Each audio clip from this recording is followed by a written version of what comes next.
Talo foki tala o te totivi me te ponei, au ko tile sa te o, a watu foki whakatalo whanga ki tina tūwaluga nei mai mo mailunga i teneti. I te ponei ka whakalongolongo tāua ki tūlanga whesoaswani tupea te malo, ko whakamāfuli, mo whaafine whakawhia i sautalanga ki lunga i te whakanufunga te malo o tūwalu, mo whenua ki tua, pēnā foki mo nis talata.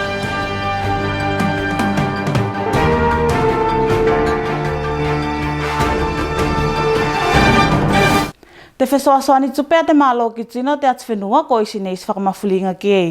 Te tūlanga tēnei ni whakapātonungina ne te minisitau tupe i te sautalanga takitaki o te atu whenua te lani whai te pōko teka. Sauiluma ki tionam te lipoti. I te whainga mea te lani whai te pōko teka, ni whakailo i en te ulo te malo, me ko mafulit whātokanga te atu whenua i anā ngai atu ki te masaki whamataku COVID-19, mai te level o tolu ki te level o lua. Te tūlanga o tūwalu i te waitau tēnei, tātou e na whoi te whakatokanga na patoru. O na roa, o te tūlanga te masaki te rā, ne oko ki runga i te atu whenua tēnei o Kiribati, o Fiji. Malu te atu whenua whanolong. O whiawhia au i te, o sui atu te rua malo, i te awhiawhi tēnei o whairo atu. Me i tino katoa ko rāna ne pakotia ne te masaki tēnei. I te atu whenua tēnei ko Fiji. O tēne whairoa mai me ko lei katoa. Mai runga i te tūranga tēnei. O mawhai ei o whanaifo a te atu whenua tātou. Io mo whatokanga a te atu whenua tātou. Ki ralo i te revoro lua. Te ako mawhai whoki ei o whakapātono atu i taimi tēnei. I tātou nei ko whanaifo, i raro i te levo lua. Te kilonga te malo mko sea i tūlanga whamataku, o na ko tuako i tūwalu mai se Fiji, ko sea i nana tina pokotia. Malu te atu whenua, i te awanoanga tēnei, o manako whoki au o sui atu, a te rua malo. O mori atu, at whaftai las ki, i te atu whenua saugato. Mo te ono sai mai o lua malu, i whakatokanga katoa. O rani sai ei, a te atu whenua, o na lo tauma whainga tātou. O ata pui a te atu whenua tātou, mai te masaki whakamataku tēnei. Mai te whamafulinga tēnei, ne kilongina whoki e ne takitaki ki whamafulit whasasani tēnei te malo, e a lai whasasani tupe ki tina o te atu whenua. Nei la nei te atu whenua nei, ko whanai whoki lalo i te alert level 2, e benila mo te whakasinga te sunga te malu o te ulo te malo.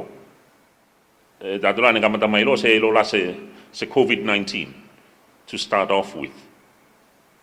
Ka e ona ko te tūlanga o te alert level, ne nofo tātou i ko te tolu, ko la nisi whakatokanga te malo ki.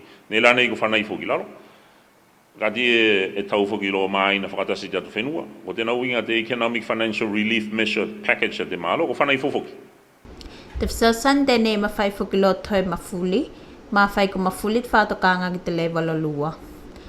A tino, taki toko tasi, i te fast food tāla i te māsina, ko whakangata, ka e whakatūmau a te langa whsosoani tēnā.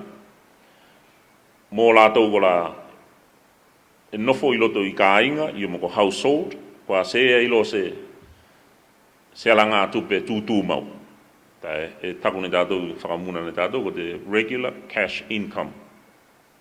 Mo te kāinga, i mo ko te household tēnā. Te lala tēnā te mafulinga mua.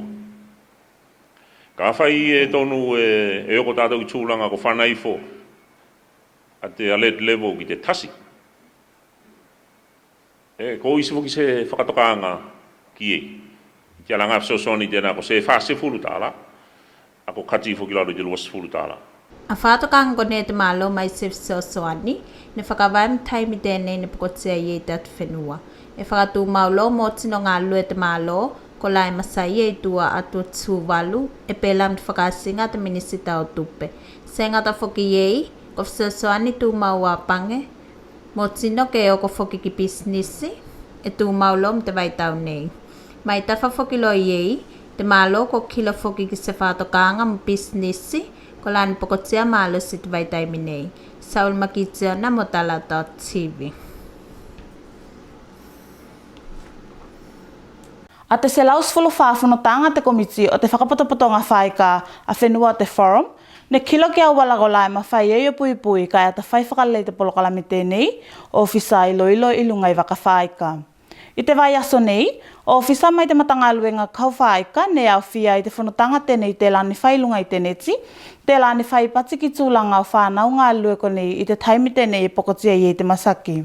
Te kilonga nei a te matanga aluenga ko te mawhai ke toi whakawhoki mai whanau Tuvalu, ko nei ngā alue nei i lungai waka whaika. I think for Tuvalu, we're working at the moment to look at options for bringing back our observers. Many of them now have been at sea for more than 100 days. Normally they spend about 60 to 80 days at work and then they come home. Many of them are well over that limit now. And of course it's not an easy job. They're on their own in a boat full of foreign crew. And often, you know, they're not very popular with the crew because they're seen as checking on what they're doing and looking at what's going on. So it's a difficult situation for them to be in, and we're concerned about leaving them there for too long. So we are now developing plans for approval by the task force to see if we can repatriate them back to Tuvalu. I pati a Mike, me ne lasi kilo a te whaipati ngā lātou ki te wheitu tēnei, me se ko Tuvalu fuai pokotia kai pena whuki whānau anis whenua o te forum. A second big issue which is of interest for Tuvalu is the observers. As you know, we have the observer program, or the deployment of observers has been suspended, but we still have more than 20 Tuvaluan observers at sea, and we have 2 also stranded in port in FSM. And other countries have the same kind of problems. They're working out how can they get their observers home, and also the observers who are here don't have any work at the moment. So what can we do to firstly try and keep them as observers, because if they don't have any job, they'll start looking for other things to do. But also to see how we can get some income for them, so they're still getting paid. Nei whai mai nei Mike me se kilo ngā te matanga luenga mō lātou ko nei e nofoi te atu whenua, se mawhai olo ngā lue o nako te tūlanga tēnei ko nofoi e a tātou. For the ones who are here and that are not working, we're looking at providing more training, and hopefully we can pay them a small allowance when they come for training. And in that way we can keep them active, so that when we are able to start deploying observers again, they're ready. Te whapotopotonga ko te FFA e whakatāwa kilo nei a te polokalame tēnei o whisa i loilo i wakawhaika, mai se te lipoti ngā o whaiwhainga se tonu ko lai whaine e wakawhaika i ko ngā tai o whenua te forum. Te lala te ola lei o whanau ko nei e tāwa kiloa o nā ko te ngā luenga e whakamataku. Te ngā suenga nei a te matanga luenga whaika ko te whakatokanga o au whanga ko lai mawhai o a waka ki te komiti lasi ke mawhai o whakatalia te whakawhuki mai o whanau Tuvalu. Te sautalanga i te whakatūtonu nei ki lunga i te ata whakangalue whakanofonga te malo Tuvalu, mo whenua i tua ne whakataua ki longa mo mawhauwhaunga o whawhine. Mea nei ko te lua polokalame sautala te ministuli o malo ki tua, whakatau ki te pukepukenga o a whanga mo mawhauwhaunga o tino Tuvalu ki lunga i te whakatokanga lasi o te whakanofonga tēnei e tau mawhai ke whaite. Te whaipatinga i te tūtonu nei ne titi manatua sui whawhine ko lai au whia i whawhine ngā lue i te malo, te loia te malo, sui mai te kaunsela whawhine, mo whawhine mai whakapotopotonga whawhine a whenua, mo la toi e ko la ko o tine li taia, ka e lasi o lo tautu sanga ne whaite atakenga o Tuvalu. Ai whaipatinga ko la ne whakatakitaki ne te whailautusi mai te ministuli, ne kilo ki vaenga e lua, te lai au wheye ko te whakasinga te atasau katoa, iom ko te framework, te lai whakatakitaki kea te whakanofonga tēnei, mo te sautalanga ki te whakangaluenga tau whaiwhainga whakatūwalu, ko la ko tini mā whauwhau e au ngā ki te whakangaluenga te whakanofonga tēnei. Te whaipatinga i te tūtonu tēnei ne lasi te kilonga i whaiwhainga ko nei whakatūwalu, ko la e au wheye te matapula pula mo nisi me aka ko la, ne kilongina me tāua ke whakawai kei a te whakanofonga tēnei. Mai lunga i tū mo whaiwhainga māsani a tina Tuvalu. Moli maune tala o te Dot TV me ngali ki te sautalanga i te tūtonu nei, te la ni whakasalau whakapito e lunga i te televise mo te letio, po te whakamoemoenga me ka maua se kilonga fōu mai whētua whāwhine o te ats whenua. Ao whia ki te whaipatinga tēnei, ko sui whāwhine i o mene panelist, ko Lita Pita, pula whangu mātia, e se alofa Apinelu, Lili Tangisia, Liliane Tinelewelu, mo Katalina Talokai. Te poloteki tēnei ko te TCAP, ko ngā suene i o whakatele ana polokalame ki te whaitenga pui tai mo whenua tolu, nanu mea nanu manga mo whnafuti. Te ngā suenga tēnei ne whai mai tua o te mawanga o te whesoaswani tupe, e 2 miliona tupe Amerika, mo whesoaswani ki te atiakenga tēnei. Sawilu makitiona mde lipoti.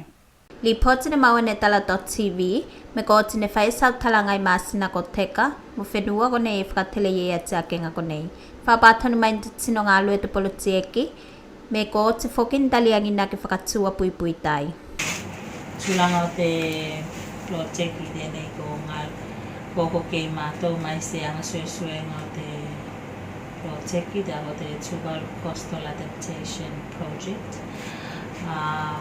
Mai se rada mātou lana i ngā lue ki pui tai, te haitenga pui tai. I longa e whenua roko nei e tolu ko nanu mea, nanu manga mo whunafuti. I tūlanga whunafuti e nei kuto me ko te reclaim land tēnei e ngā lue mātou ki whainga te pui tai o whunafuti. Ko nanu mea mo nanu manga ne Tom Barriers.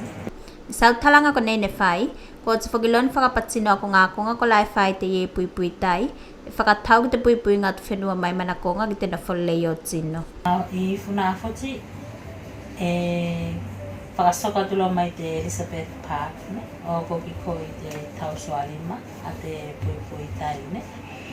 Ko nanu mea mo nanu manga, pui tai e whanariri ko ngā konga e nofo i te settlement, ne? Te lai. Nofo i a tino, ka ko ngā konga i wao, e se ai ne pui tai ki.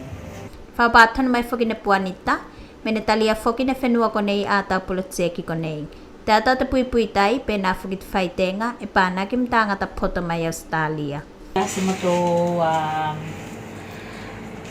engineer, ne? Pamisi technical advice consultant sa mātou, ko James Lewis, ai mai Australia. Ko ia tēnā i ngā rue tasi mo te technical advice alo te project o Arthur Work.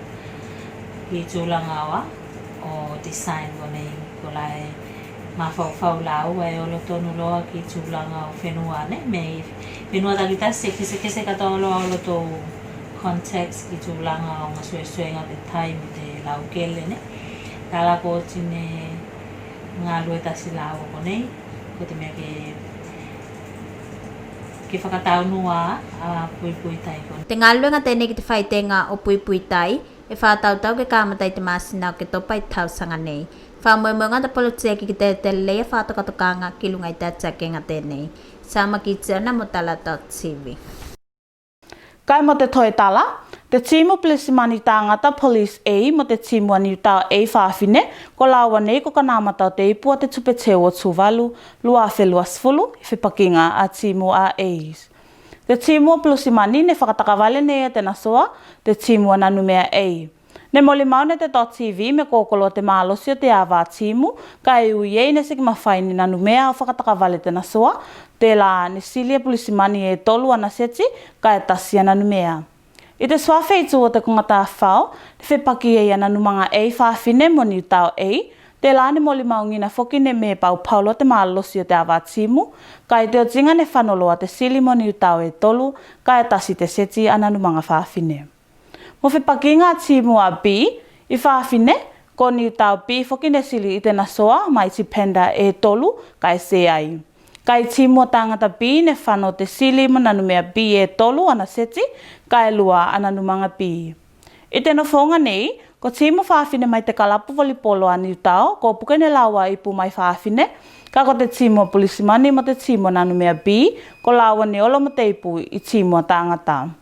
A whailonga ne tuku katoloa i te whakawhia whinei i tuku ngā aloa te la ne whai a tā whaunga. Ko nāla atala o te .tv mo te pōnei, Whakaf time de whakalongolong mai kai tofa, manuia te po.